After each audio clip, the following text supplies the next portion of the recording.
The morning alarm sounds, and we roll out of bed into the harsh light of a new day. What awaits us as we go about our routines? The grim realities of a dystopian society, hidden just below the surface of normality. We brush our teeth and stare absently into the mirror. Our reflection shows a person conditioned for a lifetime of conformity. We dress in the expected business attire like characters in a pretentious, off-Broadway play.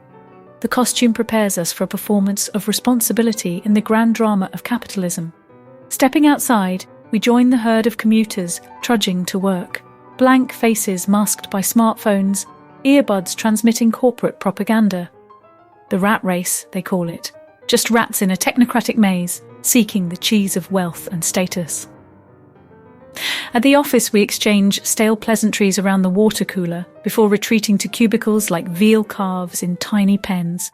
The hours pass in a blur of pointless emails, needless meetings, and busy work assigned to justify our existence.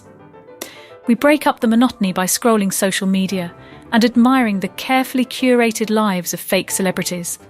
Lunchtime rolls around. We eat hurriedly at our desks, not wanting to waste productivity. The rumbling in our stomachs reminds us that we are organisms of flesh and blood, not merely obedient cogs in the machine. The commute home presents a new herd, shuffling back from the office blocks to their high-rise, affordable apartments. Crammed subway cars, leaving the glittering city centre for the decaying outskirts. Separate worlds divided by class and income. Exhausted, we arrive at the 500-square-foot unit we pay exorbitant rent for. The halls are filled with neighbours we've never met. Strangers living on top of each other, atoms bumping blindly in the void. We flip on the TV for distraction.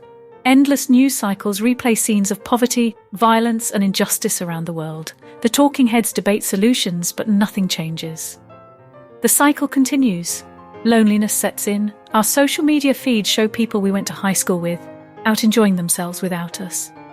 No one has texted or called. Did we ever have real friends and community?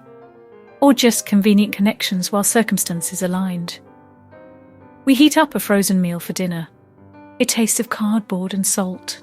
We eat it anyway as we stare at phones, doubly alone, avoiding the grim thoughts in our heads. The city lights flash outside the window, but the room is dim.